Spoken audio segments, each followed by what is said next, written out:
Mas vamos à palavra de hoje, queridos. Abra sua Bíblia, né? Em Colossenses capítulo 2. Nós vamos ler versículos 1 a 5. Colossenses 2, 1 a 5.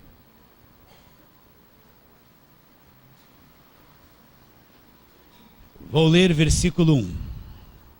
Gostaria, pois, que soubesses quão grande luta venho mantendo por vós, pelos laodicenses, e por quantos não me viram face a face, para que o coração deles seja confortado e vinculado juntamente em amor, e eles tenham toda a riqueza da forte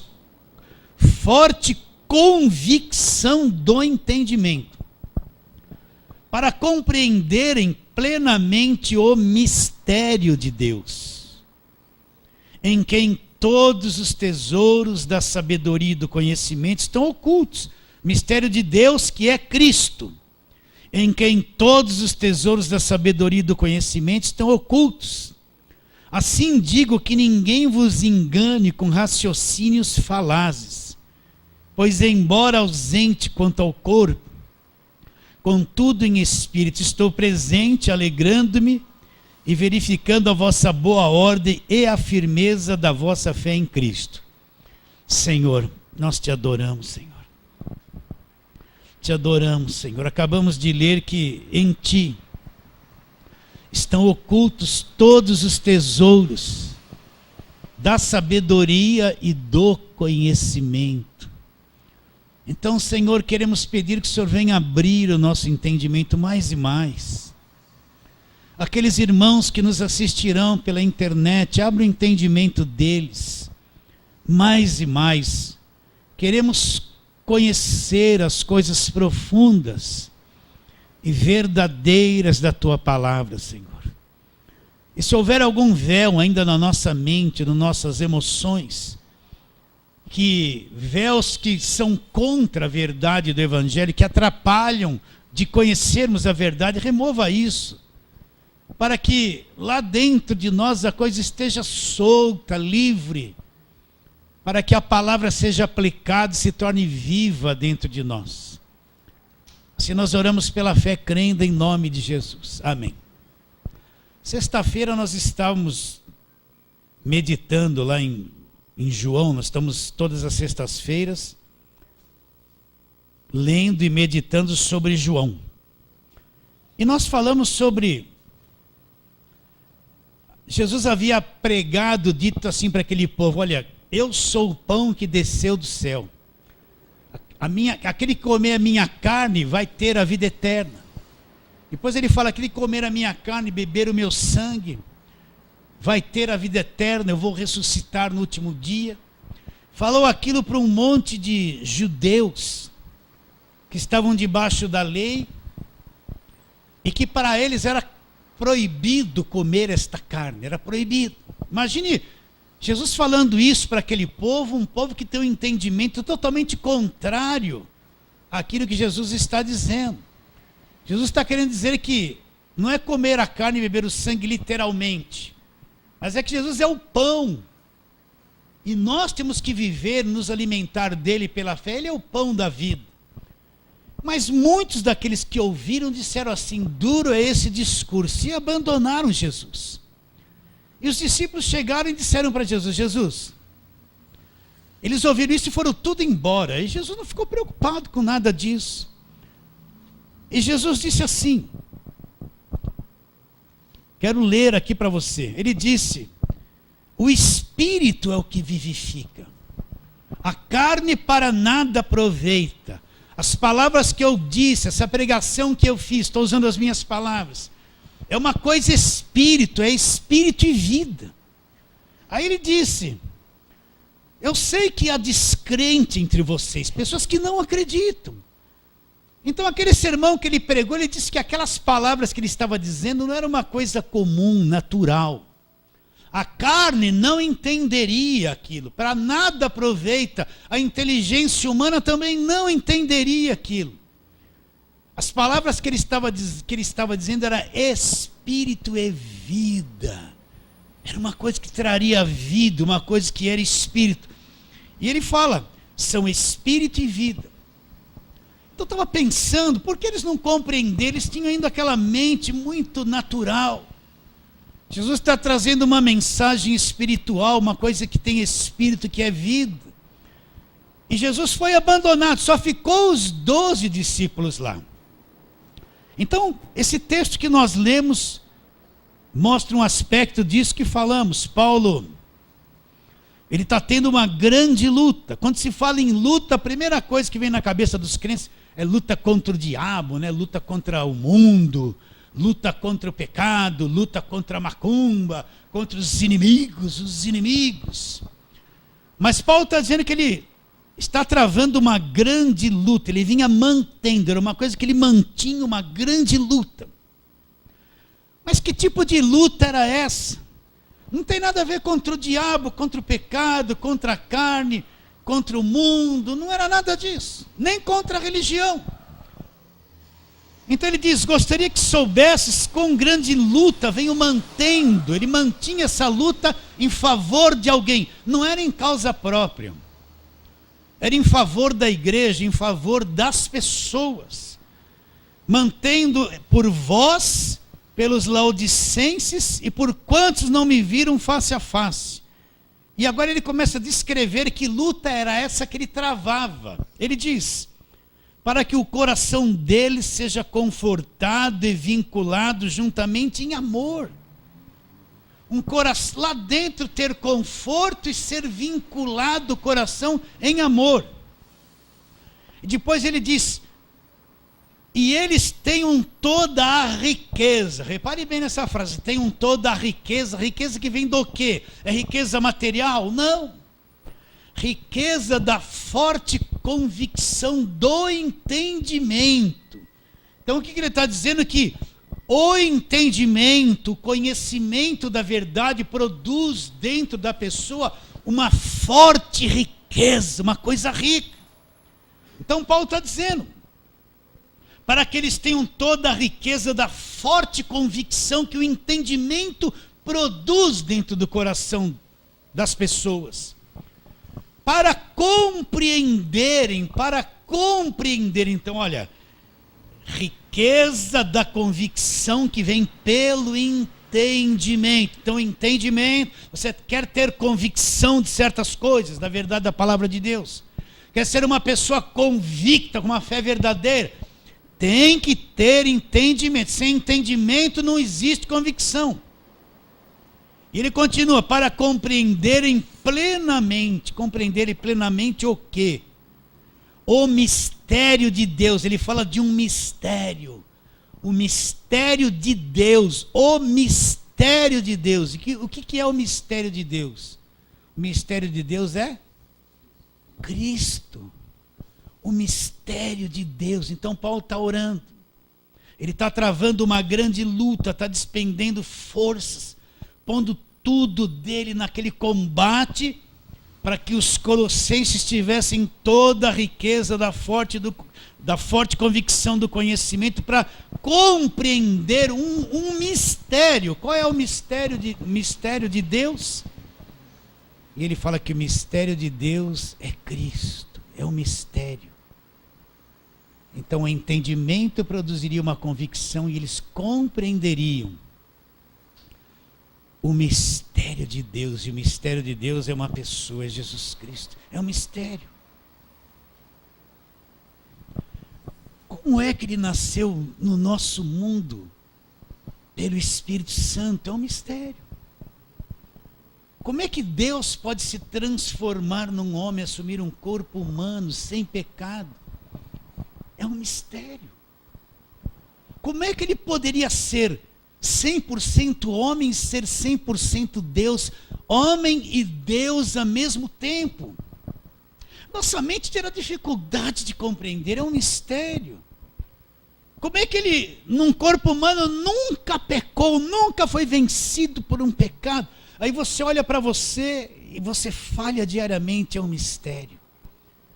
Então, Paulo está orando para que acontecesse dentro deles essa compreensão. A palavra que é espírito, que é vida, se manifestasse dentro deles para que eles compreendessem o mistério de Deus, que é Jesus Cristo, entende?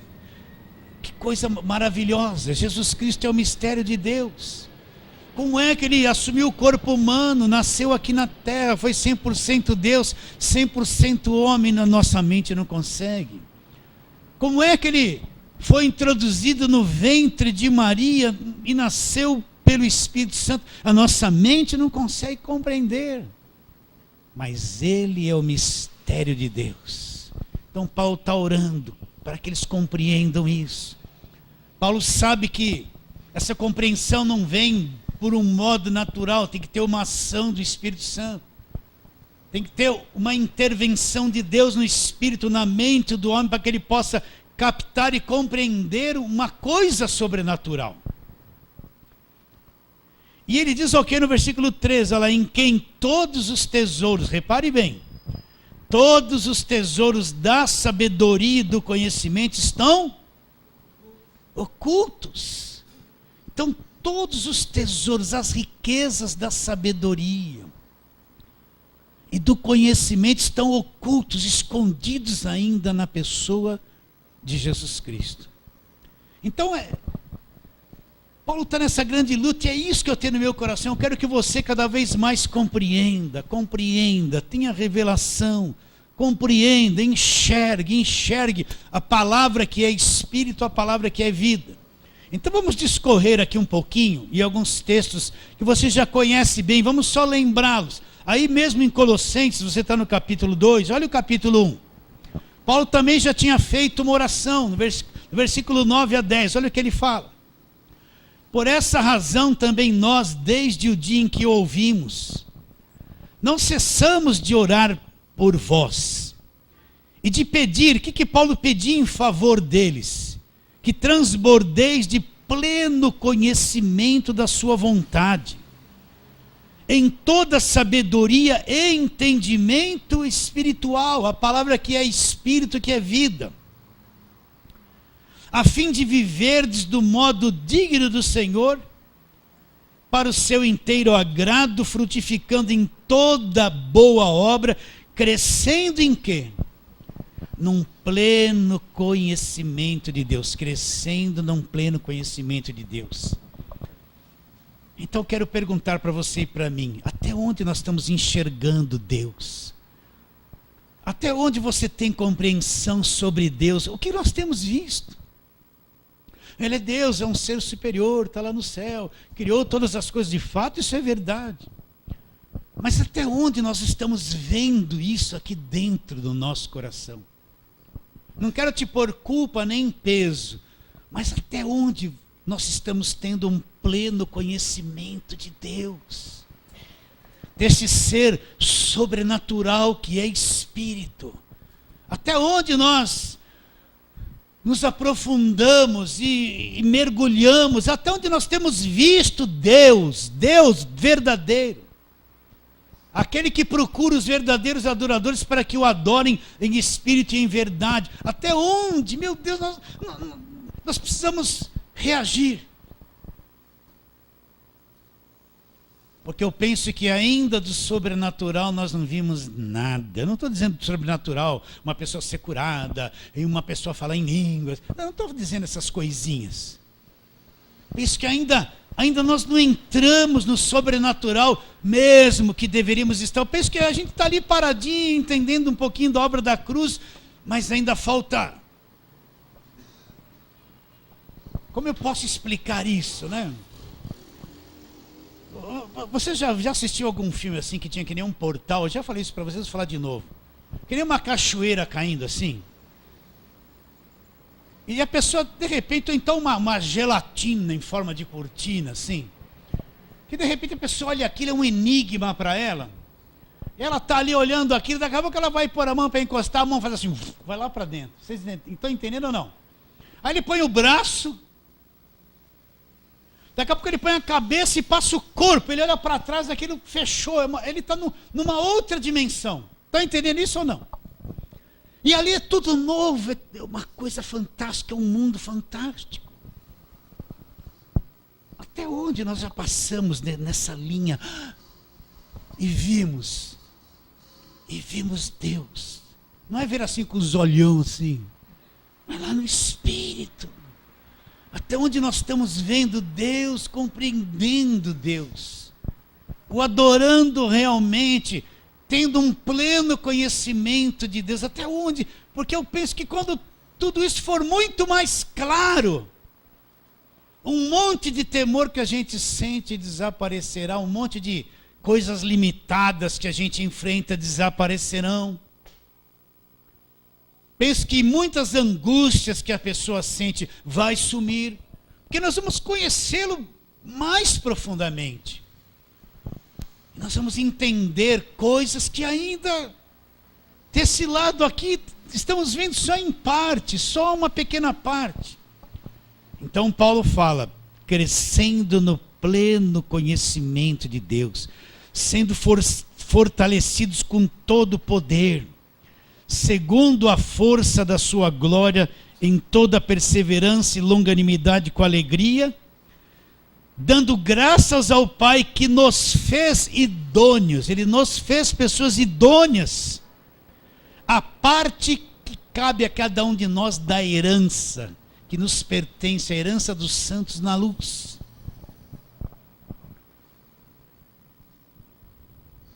Compreende isso? Vamos para outra palavra, vamos lá. Efésios capítulo 1, não poderia deixar de ler Efésios. Aquela famosa oração que eu já preguei muito aqui, estamos só recapitulando. Efésios 1:15. Onde Paulo fala, por isso também eu, tendo ouvido a fé que há entre vós no Senhor Jesus, e o amor para com todos os santos, não cesso de dar graças por vós, fazendo menção de vós nas minhas orações. Então, Paulo orava por eles, e dava graças a Deus, e orava por eles, e o que Paulo pedia para eles? O que Paulo tinha interesse que acontecesse na vida deles? Olha o que antecede esse versículo que nós estamos lendo. Versículo 3, Paulo fala de todas as bênçãos que Deus já nos abençoou em Cristo nas regiões celestiais. No versículo 4, Paulo diz que nós fomos escolhidos por Deus antes que existisse mundo, antes da fundação do mundo. Nós somos escolhidos por Ele antes da fundação do mundo para sermos santos e irrepreensíveis perante Ele em amor. Olha que Paulo fala, nos predestinou para nos adotar como filhos, antes da fundação do mundo. Para quê? Para nós sermos, para o louvor da sua glória. No versículo 7 ele fala que nós temos a redenção pelo sangue dele. Diz no versículo 8 que ele derramou tudo isso abundantemente sobre nós. Versículo 9 ele fala, desvendando-nos o mistério da sua vontade. Qual era o mistério da vontade de Deus? Segundo o beneplácito que propuseram em Cristo, de fazer convergir nele, em Cristo, na plenitude dos tempos, todas as coisas, tanto as do céu como as da terra. Versículo 11 ele fala que nós fomos feitos herança, nós somos herança de Deus, através da morte de Cristo na cruz, Deus nos herdou através de Cristo, fomos comprados pelo sangue. Versículos 13 e 14 fala que nós fomos selados com o Espírito Santo, e o Espírito é o penhor de toda a herança, a promessa que tudo vai se cumprir na nossa vida. Depois de Paulo escrever essas coisas tão profundas, ele olhar para a igreja dos Efésios e saber, talvez eles não tenham nada da visão que Paulo está tentando passar para eles. Então Paulo começa a oração, Paulo vai orar por eles. Por essa razão, tendo ouvido a fé que é entre vós, o Senhor Jesus, versículo 15. E o amor para com todos os santos, não cessa de dar graças por vós. Paulo agradecia pela vida deles e fazia menção de vós nas orações dele. O que Paulo pedia? Para que o Deus de nosso Senhor Jesus Cristo, Pai da glória, vos conceda lá no seu Espírito espírito de sabedoria e revelação no pleno conhecimento dele. Então, era como se o apóstolo dissesse: Deus, conceda dentro deles revelação e sabedoria num pleno conhecimento de Deus. Paulo sabia que o nível deles ainda era pequeno, eram crianças, e precisavam conhecer a coisa mais profundamente. Então Paulo está pedindo. Imagina o coração do apóstolo, um homem maduro que foi arrebatado até o terceiro céu, que ouviu coisas que não era lícito ao homem contar. Quando ele olha para aquela igreja imatura, pequena, Paulo tem um desconforto dentro dele, só resta orar. Vos conceda espírito de sabedoria e revelação no pleno conhecimento dele. Paulo não pediu nada material, não pediu cura física, não pesava isso no coração dele. Paulo não pediu vitória daquilo, vitória daquilo. Paulo sabia que quando dentro deles acontecesse isso, as demais coisas mudariam todas, de dentro para fora. Sabedoria e revelação do pleno conhecimento de Deus. Olha o que ele continua dizendo no versículo de número 18. Iluminados os olhos do vosso coração. Iluminar os olhos do coração. Para quê, Paulo? Para saberdes qual é a esperança do seu chamamento. Qual a riqueza da glória da sua herança dos santos. Então Paulo pede que os olhos do coração, ele diz que o nosso coração, quando fala coração, é o espírito, é lá dentro de nós. Então Paulo pede iluminar os olhos do coração, ter luz, enxergar os olhos do coração, para saber qual a esperança de ser um chamado de Deus. E qual a riqueza da glória da sua herança nos santos? Na luz. Olha o versículo 19. E qual a suprema grandeza do seu poder para com os que cremos, segundo a eficácia da força do seu poder. Até aí. Então Paulo pede para que a gente veja qual é a grandeza do poder de Deus que está na nossa vida. Nós que cremos. Então nós não estamos enfraquecidos, pequenos. Existe um poder de Deus gigantesco a nosso favor, em nosso benefício, para a gente ver isso, entender o que é ser uma pessoa chamada por Deus, entender a riqueza do chamamento. Paulo está orando, pedindo isso para eles, para que lá os olhos do coração sejam iluminados. Vocês entendem o que eu estou dizendo? Eu não consigo ter palavras melhores para tentar te explicar isso. Mas o que é iluminar os olhos do coração? É quando lá dentro se abre. Uma coisa no espírito se abre. E você compreende, vê e enxerga o que nunca tinha compreendido e visto. Às vezes é um texto da palavra de Deus que você já leu aquilo um monte de vezes. Pensava que entendia, mas um dia aquilo fica vivo, se abre, você enxerga tamanha profundidade que aquilo te altera de dentro para fora, aquilo muda você por dentro, a tua mente é mudada com aquilo que aconteceu de revelação daquela palavra. Então os olhos do coração é iluminados. E quando eu tenho os olhos do coração iluminados, eu passo a ver uma outra dimensão. Às vezes eu me sinto assim tão limitado em falar essas coisas para você. Eu não tenho poder para abrir a tua cabeça, o teu coração e pôr lá. Mas para nós enxergarmos o quê? Presta atenção. Uma outra dimensão. Uma outra dimensão. Sair dessas coisas naturais. E ter uma compreensão, uma visão de uma outra dimensão de entendimento, de vida. Isso é iluminar os olhos do coração. Efésios 3, nós estamos no 1, olha o 3 aí, vira a página aí um pouquinho. 14 a 21. É a segunda oração de Paulo nessa mesma carta. Ele diz: por esta causa me ponho de joelhos diante do Pai, de quem toma o nome toda a família, tanto do céu como sobre a terra, para que, segundo a riqueza da sua glória, vos conceda que sejais fortalecidos com poder, mediante o seu Espírito no homem interior. E qual é o fortalecimento com poder mediante o Espírito no homem interior? Receba, receba. Na cabeça das pessoas é isso. Ele não é nada disso. O que ele diz que é? E assim habite Cristo, aonde? No vosso coração. E assim habite Cristo no vosso coração pela fé, estando vós arraigados e alicerçados em amor. Então habite Cristo, eu vou ver, eu vou entender que Cristo habita no meu coração pela fé.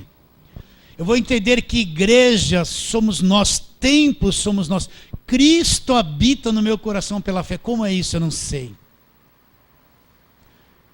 Mas tem um morador dentro de mim todos os dias, todas as horas, que me sustenta, que me segura, que me mantém salvo, que me guarda, que me mantém liberto da libertação que Ele já realizou na minha vida.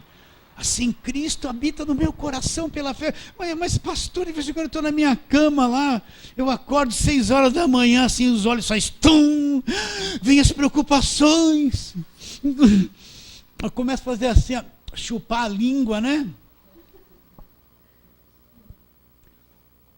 E assim, habite Cristo. Ele está lá. Você acorda chupando a língua? Eu ia falar uma coisa, mas não vou falar, senão eu vou dar risada. Deixa para lá. Deixa para lá.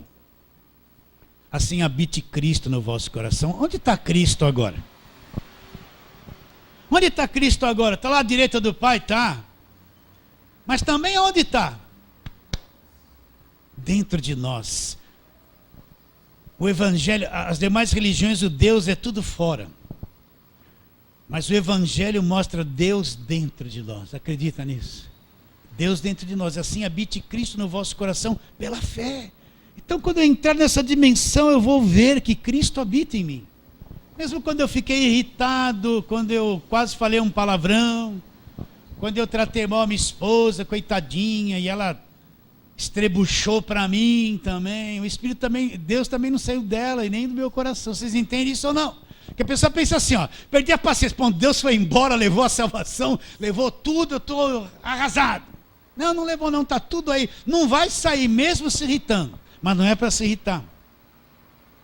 Efésios capítulo 4, vamos lá. Versículo 11. Ele mesmo concedeu uns para apóstolos, outros para profetas, outros para evangelistas, outros para pastores e mestres. Com qual finalidade? Com vistas ao aperfeiçoamento dos santos, para o seu desempenho, para a edificação do corpo de Cristo. Versículo 13, até que todos cheguemos à unidade da fé e do pleno conhecimento do Filho de Deus, a perfeita estatura, varonilidade, a medida da estatura da plenitude de Cristo. E não mais sejamos como meninos agitados de um lado para outro, levados ao redor por todo vento de doutrina, pela artimanha dos homens, pela astúcia com que induzem ao erro. Mas seguindo a verdade em amor, cresçamos em tudo, naquele que é a cabeça. Cristo é a cabeça, em quem todo o corpo bem ajustado, consolidado pelo auxílio e toda junta, segundo a justa cooperação de cada parte, efetue o seu próprio aumento para a edificação de si mesmo em amor. Então ele fala para que a gente atinja uma estatura, uma maturidade semelhante a Cristo. E a gente não seja mais aquele menino agitado, levado ao redor por todo vento de doutrina, agitado de um lado para o outro, levado ao redor por todo vento de doutrina. Quem é esse menino agitado de um lado para o outro? É aquela pessoa que corre atrás de qualquer coisa. Olha lá, tem um revelador, eu estou lá. Ali tem um fogo para São Paulo, eu estou lá. Ali tem aquilo, eu estou lá. Lá tem alguém que vê o número da identidade, eu estou lá. Lá tem um lencinho. Ele está atrás de tudo. Ele é um menino agitado de um lado para o outro, levado ao redor por todo vento de doutrina. Por quê? Porque ele ainda não tem estatura, maturidade, não tem um pleno conhecimento de Deus. Ainda não tem. Você entende isso, queridos? Sim ou não? Então vamos agora a um texto lá na Velha Aliança, 2 Reis, vamos lá. Gênesis, Êxodo, Levíticos, Números, Deuteronômio, Josué, Juízes, e aí vai chegar em Reis. 1 Samuel, 2 Samuel, Reis, 2 Reis, capítulo 6. Quero pegar esse texto aqui. A partir do versículo 8, os sírios estão em guerra contra o povo de Israel, contra o povo de Israel. Vamos ler aqui, vou ler aqui um pouco. Versículo 8, 2 Reis 6, 8. O rei da Síria fez guerra a Israel. E em conselho com seus oficiais disse, em tal e tal lugar estará o meu acampamento. Mas o homem de Deus mandou dizer ao rei de Israel, guarda-te de passares por tal lugar, porque os sírios estão descendo para ali. E o rei de Israel enviou tropas ao lugar de que o homem de Deus lhe falara, e de que eu tinha avisado, assim se salvou, não uma, mas 2 vezes. Então, tendo-se turbado com este incidente o coração do rei da Síria, chamou ele os seus servos e lhe disse, não me fareis saber quem dos nossos é pelo rei de Israel? Respondeu um dos seus servos, ninguém, ó rei, meu senhor, mas o profeta Eliseu que está em Israel. Faz saber ao rei de Israel as palavras que falas na tua câmara de dormir. Olha que coisa interessante. Como é que Eliseu sabia, mesmo estando em Israel, sabia o que o rei da Síria falava lá, planejava contra o rei de Israel? Como é que ele sabia disso? Continua. Ele disse, ide ver de onde ele está, para que eu mande prendê-lo. Foi-lhe dito, eis que está em Dotã. Então enviou para lá cavalos, carros fortes, tropas. Chegaram de noite e cercaram a cidade. Agora presta atenção nisso aqui, ó. Tendo se levantado muito cedo o moço do homem de Deus, essa é a linguagem do Velho Testamento. Homem de Deus, moço do homem. Vocês estão entendendo ou não? Você pode ver que no Novo Testamento essa linguagem some. Tudo é Jesus Cristo. Essa linguagem ainda é da Velha Aliança. Percebe como é uma linguagem pentê, né? Homem de Deus, moço, essas coisas todas, varão, varoa, aquela coisa toda, né?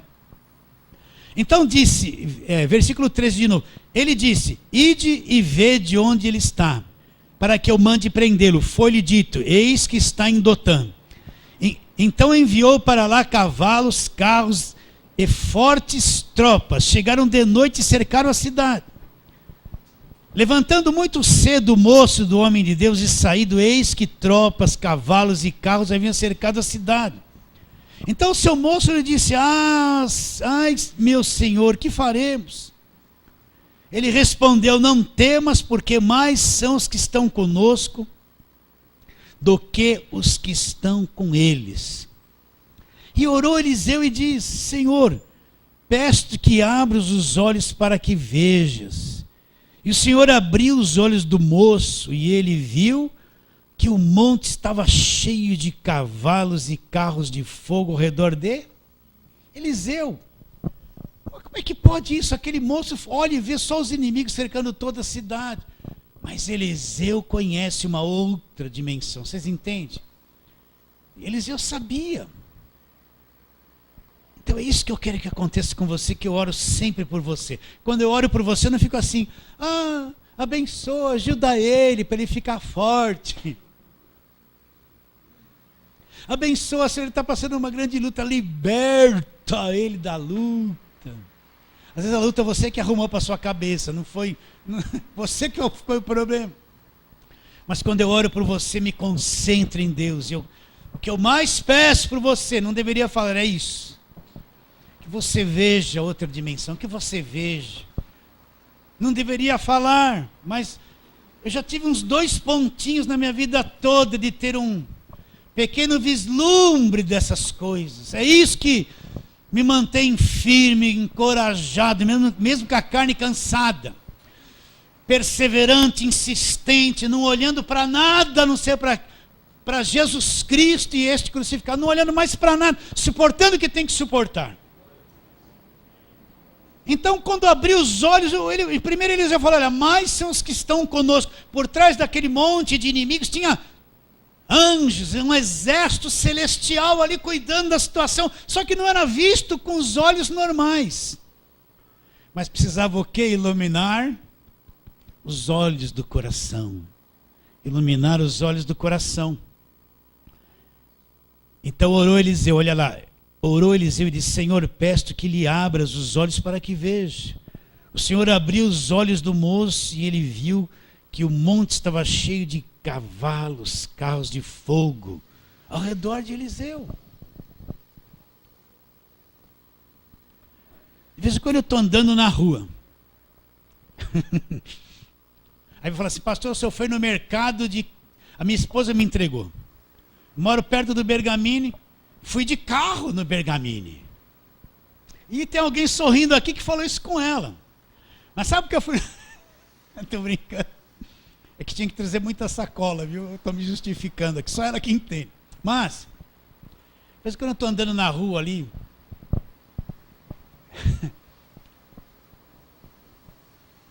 Meu Deus, como eu... Você tem uma percepção de que você está cercado. Tem percepção disso ou não? Hã?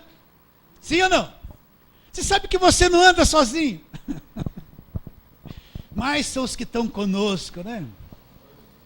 Hã? Teus filhos não estão sozinhos, mesmo às vezes aprontando todas. Só estão ainda firmes porque não estão sozinhos, nem você está sozinho. Quando vem bater aquele medo e fala, opa, estou cercado. Acredita ou não, queridos? Hã? Não precisa orar, põe um anjo em cima, um anjo embaixo, um anjo do lado, guarda minha entrada, guarda minha saída, desde agora para sempre. Não, não, não, não. Os olhos deles foram abertos e eles viram aquele exército celestial em volta de tudo, de todos aqueles inimigos. Depois o fim da história é que eles ficaram todos cegos, desnorteados e foram por meio da cidade. Eliseu mandou o rei dar um banquete, não teve mais guerra, eles foram tudo embora. Outro texto que... Hebreus capítulo 11, vamos lá, Hebreus capítulo 11. Vamos falar um pouquinho de Moisés, uma coisa interessante nesse capítulo.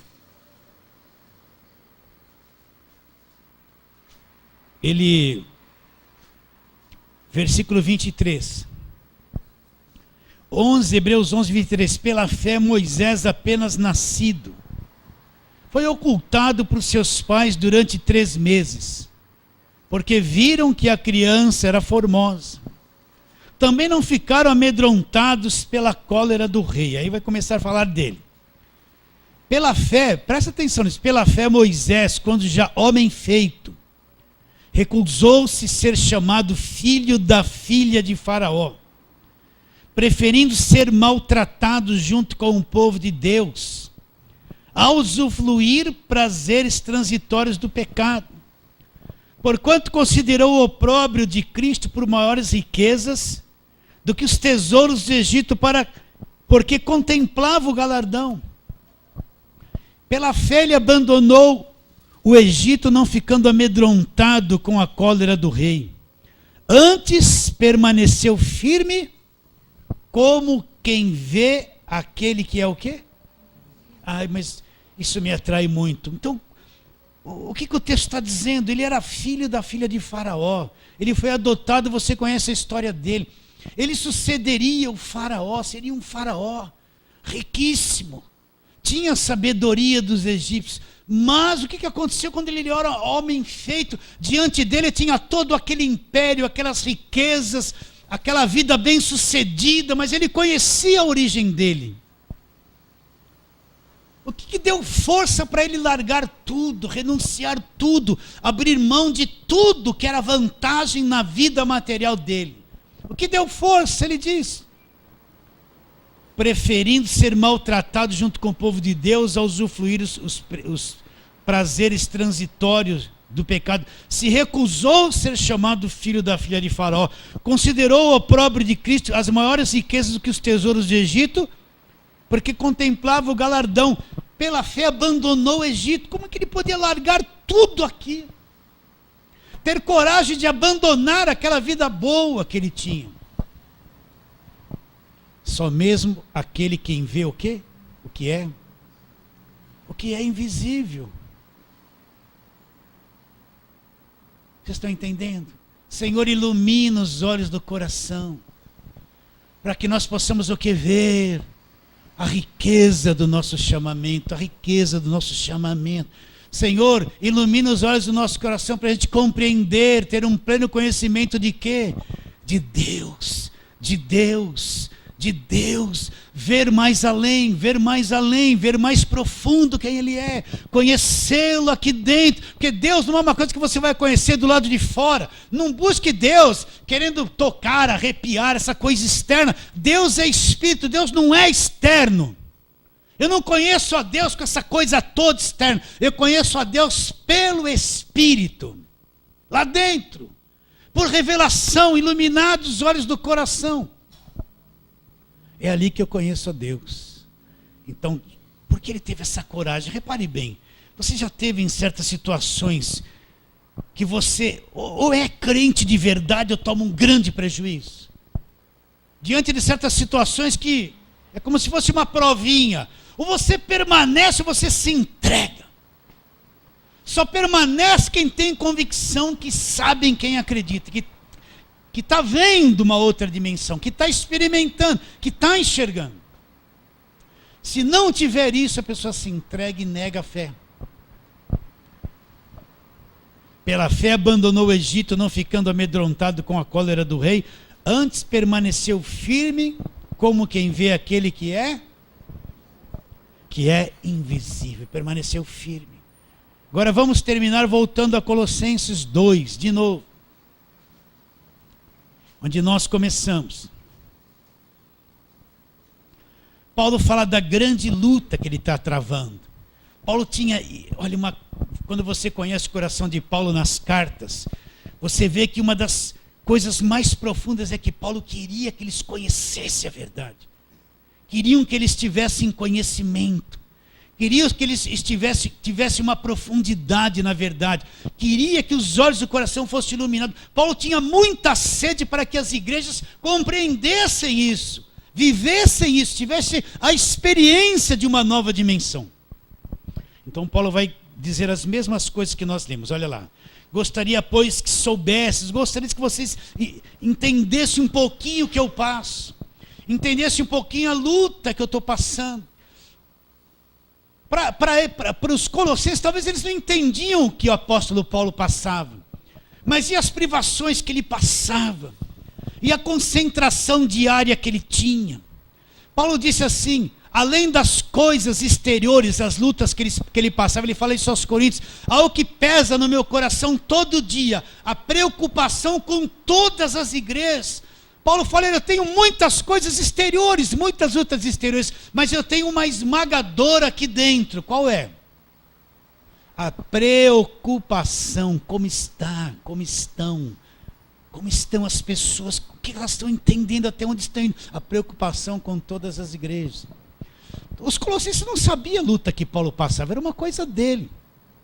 Mas Paulo queria que eles compreendessem um pouquinho a luta que ele estava passando. Luta para... Com grande luta venho mantendo por vós, pelos laodicenses, por quantos não me viram face a face, para que o coração deles seja confortado e vinculado juntamente em amor. E eles tenham toda a riqueza da forte convicção do entendimento. Para quê? Para compreenderem, para terem compreensão, terem entendimento, ter convicção. Do quê? Para compreenderem plenamente o mistério de Deus. Quem que é o mistério de Deus? O mistério de Deus é Cristo. O mistério de Deus não foi Moisés, não foi Gideão, não foi Sansão, não foi Mateus, Lucas, não foi nem Paulo. Não foi Jeremias, Isaías, não foi. Qual foi o mistério de Deus? O mistério de Deus é Cristo. Esse é o mistério de Deus. Olha lá. Em quem? Em Cristo estão todos os tesouros da sabedoria e do conhecimento estão ocultos. E depois ele fala, assim digo para que ninguém vos engane com raciocínios falazes, com coisas pregadas, faladas pela mente humana, coisa que não é evangelho, que é até bonito falar de Deus, mas são armações mentais, raciocínios falazes. Assim digo que ninguém vos engane com raciocínios falazes, pois embora quanto ao corpo, contudo em espírito estou presente, alegrando-me e verificando a vossa boa ordem e firmeza da vossa fé em Cristo. Compreenderem plenamente o quê? O mistério de Deus que é Cristo. Fala assim, amém.